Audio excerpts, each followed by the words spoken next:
This video is brought to you by BetUS Sportsbook and Casino. Alright, what's happening, y'all? It's your boy Rico from RicoScores, and we have two major topics to break down today. First of all, this video is sponsored by BetUS Sportsbook and Casino, but today we got to talk about how the Washington Commanders are tearing down the Sean Taylor statue tribute. We're going to talk about all of that, what was wrong with the previous one, and hopefully what they get right with the next one. And then the second half of the video is an update on this whole Jahan Dotson situation in this wide receiver room. Jahan Dotson had some things to say about the trade to the Eagles. Also, are the Commanders no longer pursuing Brandon Aiyuk? We're also just going to go ahead and take a far look ahead of the 2025 wide receiver free agency market that is coming up next offseason. Long ways from now, but let's just go ahead and take a peek. You know what I'm saying? But before we dive into all of that, make sure you stiff arm that like button, stiff arm the subscription button, stiff arm the bell next to that subscription button so you get notification each and every time I release an informative and opinionated video just like this one. Make sure you stay tuned to all of the content. Really appreciate y'all for pulling up and supporting all of the videos, man. Y'all are some real ones,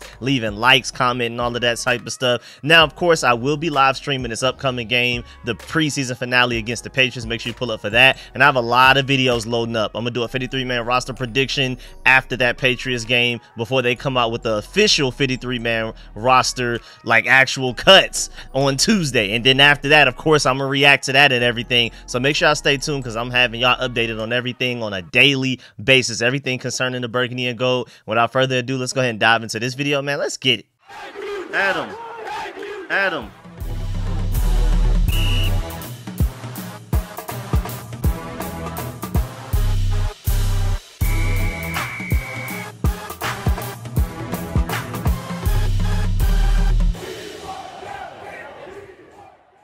And before we dive into anything, man, shouts out to Georgia Tech over there, man. Yeah, that's what I love to see, man. And I don't rock with Georgia Tech, not even in the slightest bit. But shouts out to anybody that beats Florida State University, especially the way that they did, man. They was talking cash money all season, boy, and they couldn't even beat the little shrimp. So, man, I'm super happy about that as a Georgia Bulldog fan. We're competing with them for guys like CJ Wiley and all of these other type of recruits. I mean, it's just they've been talking crazy all offseason. For a lot of y'all that may not be necessarily in the South and knowing what's going on, they've been I mean, even Keon Coleman was bringing up the whole situation. But we're gonna move on from that. Let's dive into this statue situation.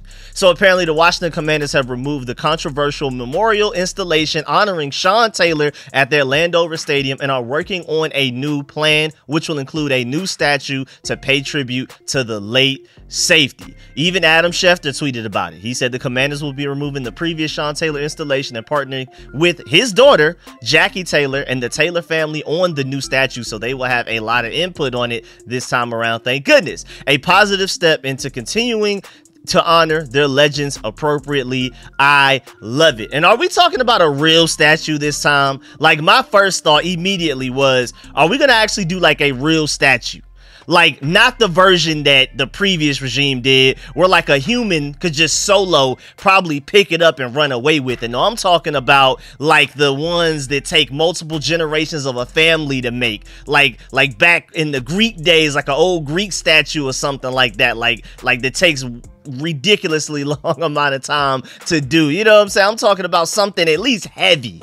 You know what I'm saying? So I'm assuming Josh Harrison and them will get it right this time, and get it right where Dan Snyder couldn't. I'm not assuming that it's going to be this Greek god statue or something like that, but I'm assuming it won't just be like the little wire mess they did. And shouts out to the Commanders because they're doing this so right. They have, again, Sean Taylor's daughter, Jackie Taylor, that's not only a part of the process, but even with the announcement video that they put out that is 29 seconds long earlier today at 4:15 p.m. Make sure you go check that out. She's even announcing the fact that they're working on a new Sean Taylor statue and all of that type of stuff. It's so great. I'm super excited. And the team had this to say. They said, after careful consideration, thank you for actually carefully considering, we have decided as an organization to remove the Sean Taylor installation from Commanders Field. We realized that the installation fell short in honoring one of our franchise's most iconic players. Together with the Taylor family, we are working on a plan which includes unveiling a statue that will rightfully celebrate the legacy and impact that Sean had on our organization, fan base, and community.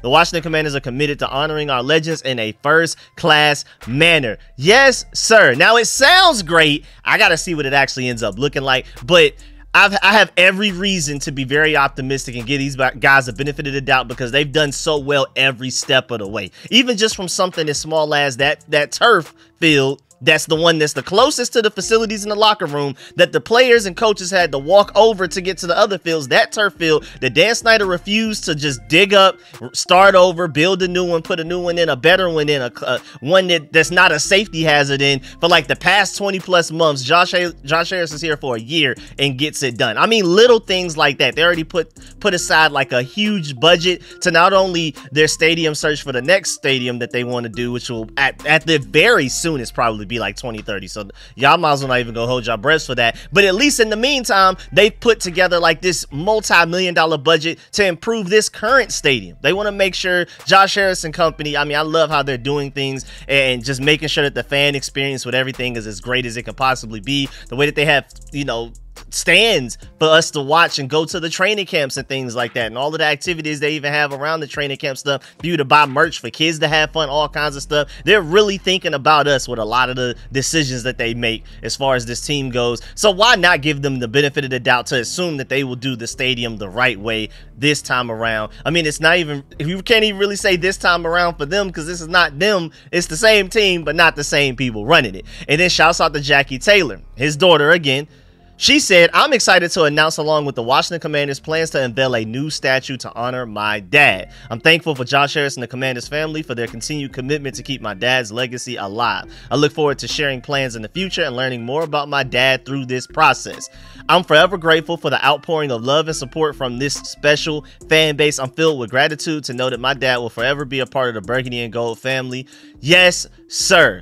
And even just in her honor, man, don't ever let Pat Mahomes' brother, whatever his name is, step on the memorial. I don't even know what that was, to take that little selfie he was doing.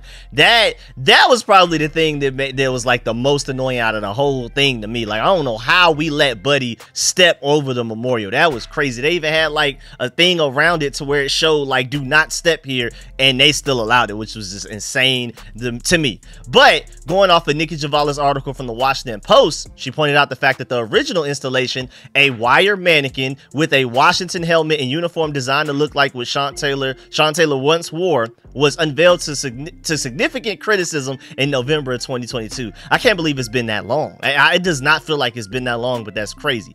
Member of Taylor's family, including his daughter Jackie, were in attendance and approved of the display.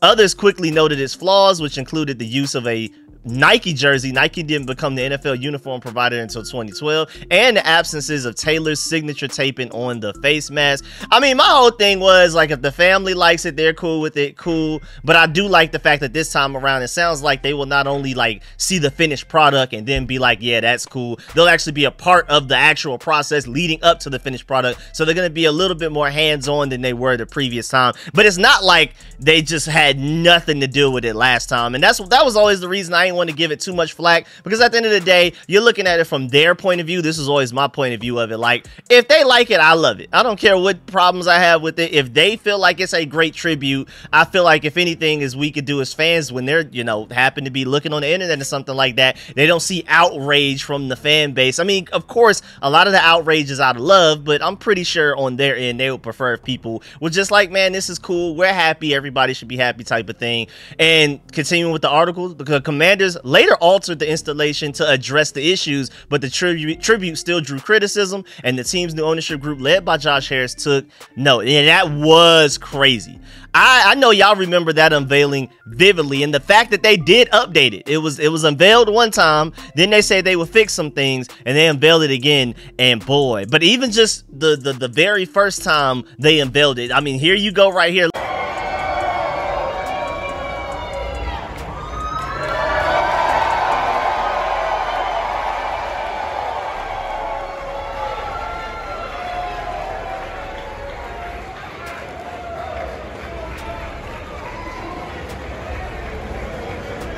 So just a rundown of the timeline. November 2022, installation unveiled for the first time. December 2022, installation changed to fix obvious errors, which is just kind of like, man, y'all didn't even really try with the first time with some of the errors like the tape and things like that. And then 2024, installation removed. August 2024. I mean, so it sounds like they've already done it or they're in the process of removing it. And then shouts out to Chris Russell because he brings up a great point. He said the worst part here, as I said from the debut, was that they could have put at least a long sleeve shirt under the jersey to cover up the rod arms, and obviously figured out some way to do some higher socks or lower pants so that you just don't see that wiring right there, man. That is crazy. And then shouts out to All Galdi because I agree with this as well. He said bravo to the Josh Harris group for removing the Sean Taylor installation and now working with his family on a proper statue. Again, are we actually talking a statue here or a mannequin? Like, what are we actually doing? That wire mannequin was an embarrassment. Dan Snyder and Jason Wright whiffing on honoring Sean not once but twice was inexcusable. I mean, they acted like they had their ears to the streets, and apparently they didn't, because boy, that wasn't good. They fixed those errors in December, some of them, but it still wasn't great. Continuing with the Nikki Javala article, just to wrap it up, Harris and his partners have invested more than $75 million into the Commander Stadium for capital repairs and upgrades to the fan experience. The team will unveil a new premium suite called the Tunnel Club. I did a whole video breaking that down, showing you what it looks like and everything. That will give 150 season ticket holders access to an area where players travel to and from the field and locker room. So you'll kind of be like in the in-between. And among other changes are the addition to the 1932 Club, another premium space for season ticket holders, more terrace tables, touchless security at all of the stadium's entry gates, a new sound system and lighting, touchless food and beverage markets on the main concourse, resurfaced parking lots and updated furnishings, and carpet on the club level. Sounds like literally the only thing they're missing is the same prices that I get when I go to the Mercedes-Benz Stadium to watch whatever games. You know, if I'm going to a game with the Falcons, I'm automatically rooting for the team that is going against the Falcons. I don't care who it is. It could be anybody. I'm rooting against the Falcons. I'm wearing my burgundy and gold Sean Taylor jersey. Where is it at? Matter of fact, I'm right here with it. Yeah, I'm putting this jersey on, going up to Mercedes-Benz Stadium, and then I'm rooting against the Falcons every single time, no matter who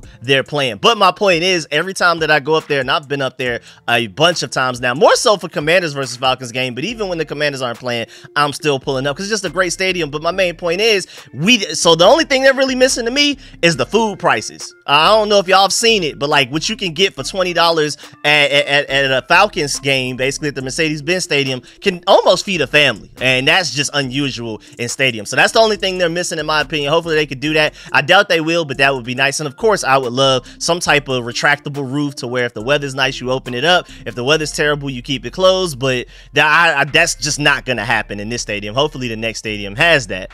And then, I mean, before we move on, I just really want to point out the fact, like I keep saying, Josh Harris has done more in 1 year than Dan Snyder did in 20 plus, and that's just ridiculous. Again, I was born after we won any of those Super Bowls, so my whole life has been Dan Snyder. I literally don't know any other way until like this last year or two of the Josh Harris regime. Really like last year and a couple of months. That's it, because he bought the team last July, so it's really been a year and 1 month. That's all I've known is Dan Snyder up to this point.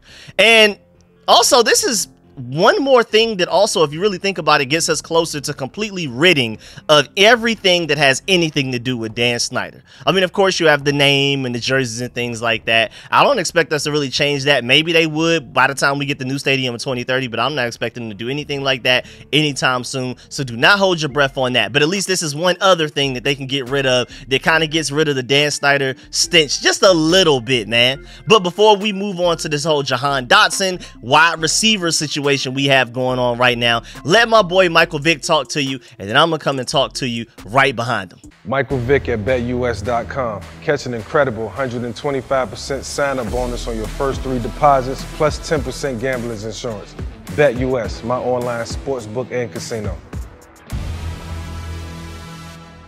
Now, you already heard it from my boy Mike Vick, but are you looking for a new sports book this football season, or any sports? I mean, it could be football, it could be basketball, whatever you want, man. They got it. It should be BetUS for show. Stop playing. First of all, they have the fastest payouts in the industry. I know y'all want y'all money fast. I know I do. And when you sign up through me, you can get a 125% sign up bonus on your first 3 deposits up to $2,000, or even a 200% crypto deposit bonus with your first deposit. Make sure you check out my BetUS link in the description.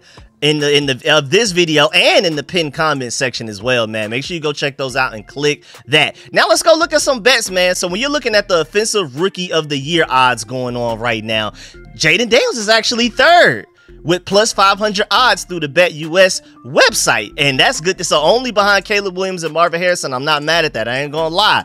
And so that's good money you can win right there, because as you can see on the screen right now, if you put $50 down, you can end up flipping that into $250. Just put down $50 today, forget about it. By the end of the season, you'll just have a random $250 bonus basically coming out of nowhere, because I think Jaden Daniels does have an honest chance of actually winning Offensive Rookie of the Year. I'm not gonna lie, I really feel that way, like dead serious, because I mean, you even have guys like Stephen A. Smith saying he's going to win it. I don't know if y'all saw that, but on ESPN, I believe like a couple of days ago, he even said that Jaden Daniels is his pick for Offensive Rookie of the Year. You have a lot of people that typically root against, or at least don't have no preference for the Commanders whatsoever, even getting along the Jaden Daniels train. So you may want to jump on these odds now, because if Jaden Daniels starts balling out early in the season, these odds may change, and then your $50 may not become $250. Maybe your $50 only turns into $100 or something like that. So you better get on this as soon as possible. Tell me on the bet, because I'm gonna go ahead and place that bet as well. I don't see why not to do it. So again,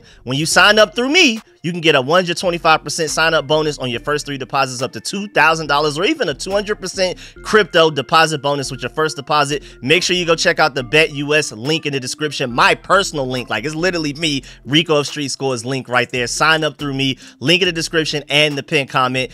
I told y'all, man, I'm gonna have y'all every time. Any type of hookup I got, I'm gonna give that to y'all. So let's go ahead and dive into the rest of this video though, man. All right, so now to the Jahan Dotson and wide receiver part of this video. Well, Jahan Dotson was asked about Washington trading him. Of course, he tried to keep it neutral and plain. And of course, he had a football with him again. So that, I guess that's just his thing. I remember him doing that for us. He just takes footballs to press conferences. I don't know.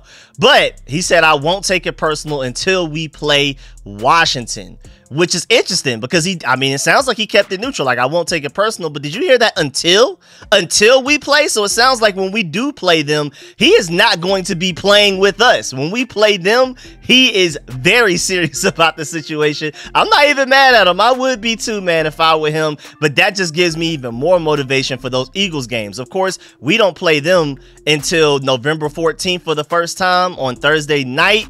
And then we play them again week 16, December 22nd, just to let you know. So that's when we play them. We play at Philadelphia on that Thursday, November 14th, week 11. And then they play us in the DMV in Landover, Maryland in week 16, 1 p.m. December 22nd. So that'll be the first time he returns to the DMV after we traded him. And I already know he's gonna get a lot of boos, man. I know them boos are gonna pile up like crazy, man.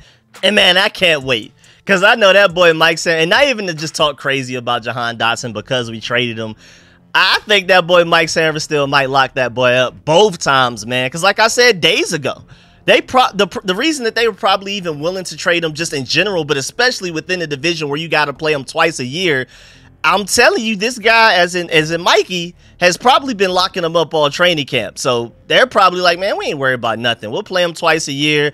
And then we'll just throw Mikey on him like we did all offseason. He's going to do what he does, and Jahan Dotson is going to play like the reason why we traded him once Mike Sanford still is covering him in those games. Now, of course, me personally, I prefer to see Emmanuel Forbes against him. I just feel like that's a better rivalry, like two Commanders first-round picks under Ron Rivera battling it out, and they've always been talking trash. Even in the mic'd up that they came out with the night before we traded him, like him and Emmanuel Forbes were like comparing drip and were talking trash that way. Like, they have a really good bond, but they have a competitive bond. I feel like that would be the more entertaining matchup that would have more layers to it. Plus, it would probably be a little bit more evenly matched, where I feel like Mike Sanford still can pretty much get busy against them and not allow him to really do anything. I feel like him and Emmanuel Forbes will have like a pretty decent battle that would be fun to watch. Again, more so for the multiple layers to it, for the former 2 first-round picks under Ron Rivera. Mike Sanford still is an Adam Peters, Dan Quinn pick. You know, it's not the same. And then again, even just their friendship and relationship, just seeing how much Emmanuel Forbes and Jahan Dotson used to talk to each other and talk trash, I just feel like that would be a more entertaining matchup, me personally. But of course, if you just want to shut him down, just go ahead and throw Mikey on him, man. That's how I feel about it. And of course, every time we're gonna talking about Jahan Dotson, even though this may be one of the last videos ever we really talk about him until like we start actually talking about the upcoming matchup against the Eagles coming November and then December. Until then, we may never talk about him again. But since we're on the topic, speaking of first round picks, man, look at this graphic right here, man. And I've already given you this full breakdown in the Jahan Dotson traded video, but just for a nice little illustration provided by F Ball Forever HQ. 2020, Chase Young traded to San Francisco in 2023, and again, he's on his third team in like, what, 10 months or something like that? Crazy. And then Jamin Davis, 2021, backup defensive end that I hope he makes the team, but I don't know for a fact. 2022, Jahan Dotson traded to Philly and just a couple of days ago. And then 2023, Emmanuel Forbes, you could definitely argue he is a backup cornerback. If you looked at my training camp practices breakdown for the last 2 practices that we had that I put out yesterday, you would know that Mike Sainristil is potentially competing to be one of our starting outside corners, not just the slot, outside, which would automatically, I'm assuming, push Emmanuel Forbes to the backup role, because then that means Emmanuel Forbes would have to start over both Michael Davis and Benjamin St-Juste, and I'm not sure if this regime feels that way about him just yet. We'll see, though. Also, just to update y'all, especially with the Brandon Aiyuk situation, I mean, he's going with the 49ers to preseason games, man. Even though he didn't play, still, to me, just me personally, I feel like he's staying.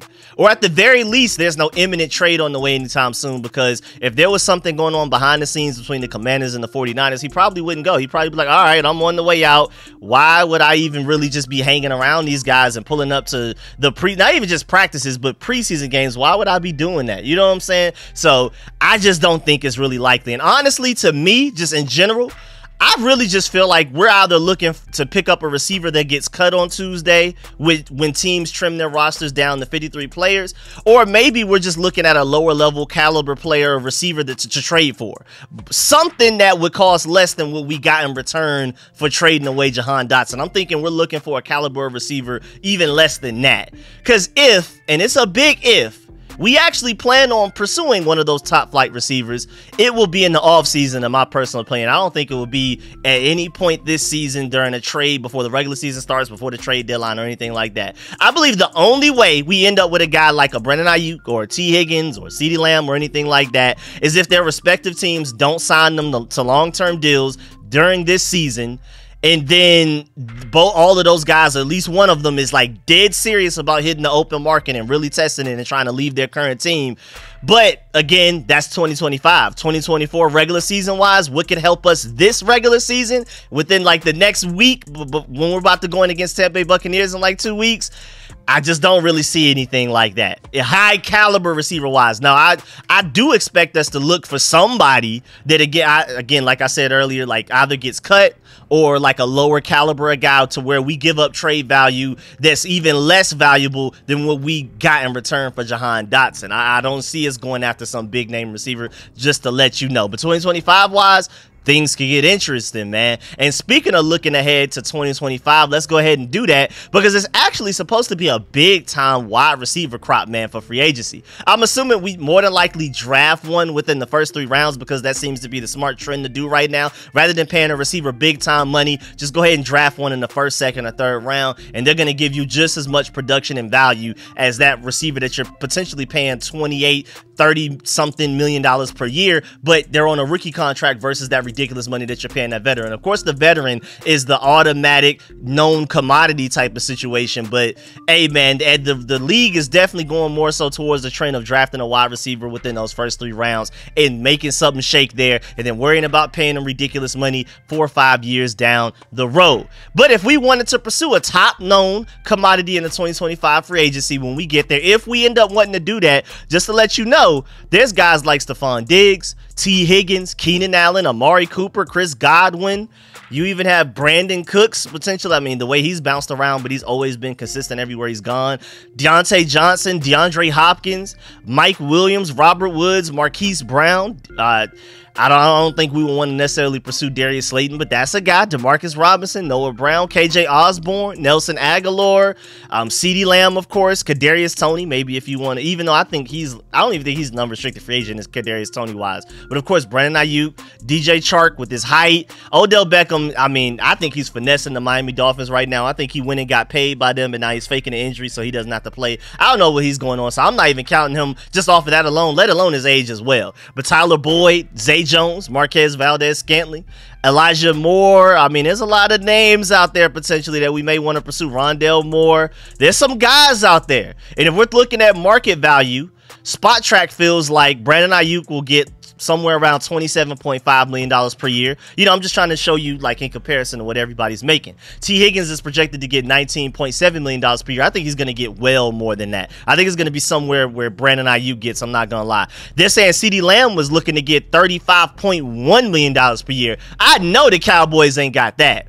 Now, I'm not saying that we will either, but boy, then Amari Cooper, they're saying $22.1 million. I don't think Amari Cooper gets more than T. Higgins, but we'll see. And then you even have a guy like a humble little KJ Osborne that you may want to pursue. They're saying maybe only $5.8 million per year. We'll see where that goes. So again, those are just some of the top receivers that we may want to look at in the 2025 offseason. But again, sadly, that does not help us this season. So I know a lot of people don't necessarily care to hear about that. But I was just curious. I was looking, all right, like these top flight receivers, if we want to get them, like I said, the chance that we probably have at the best at getting them is through free agency, not through trade. Adam Peters is very serious about his draft picks. You see what he's done with them, with all of the picks that we used this past draft. It feels like almost every single one of them mattered, especially within the first 3 rounds. We potentially got our starting left tackle if he's healthy. Luke McCaffrey hasn't developed as quickly as I hoped, but I think he's going to be a good player. And then in the second round, you got Johnny Newton. When he's healthy, I think he's a Pro Bowl defensive tackle. Mike Sainristil, I think already his rookie season is going to be one of the best, if not the best, slot corners in the NFL. And then Ben Sinnott, I think, is going to be a dog. I mean, I think Adam Peters, because it's different from the Ron Rivera regime, where they didn't necessarily know what to do with draft picks. So the same exact pick in the same exact spot, same round and everything, holds less value with Ron Rivera and those guys compared to Adam Peters, because they actually pick good players here. At least it seems like they do. So I could understand why he's going to be very stingy with his draft picks. So I think, if anything, if we do go and get one of those top receivers, probably just wait till free agency to pay him money only and not have to pay the team that they're coming from draft picks on top of it as well. But yeah, man, that's the end of this video. Please get in the comment section. Let me know how you feel about everything discussed in this video. Please stiff arm that like button, stiff arm the subscription button, stiff arm the bell next to that subscription button so you get notification each and every time I release an informative and opinionated video just like this one. Make sure you stay tuned for all of the content. Again, I'm hitting y'all with daily content. Make sure you pull up tomorrow night for the Patriots preseason game live show. I will be streaming during that, watching that with y'all, breaking down all of the position battles that we have going on right now. Remember, talked about this in my video yesterday. Dan Quinn said that there's almost about like 10 spots still open. We're going to be trying to analyze live which of those spots are open and which players are making the most noise and more than likely going to win some of those last few spots that are open right now. So make sure you pull up to that game. Even though starters will not be playing, there's still a lot of important information that we can gather from that game against the Patriots. So make sure you definitely leave a like on this video before you go, and let me know in the comment section how you feel about everything discussed in this video. How you feel about the whole statute situation? Do you feel like this regime will get it right where the previous regime couldn't? Let me know how you feel about this whole Jahan Dotson situation, the Brandon Aiyuk situation. How do you feel about us potentially waiting until 2025 to get a top flight receiver so we don't have to give up draft capital to do so? Let me know how you feel about all of that. Again, do not leave this video without leaving a like. And of course, man, per usual, remember that this video was sponsored by BetUS Sportsbook and Casino. And if you don't do nothing else, please make sure you gamble responsibly, man. Please do that. Don't just go out there blindly just throwing darts at a wall, man. Please gamble responsibly. But definitely make sure you go hit my link in the description. I'm gonna catch y'all later. I'm out.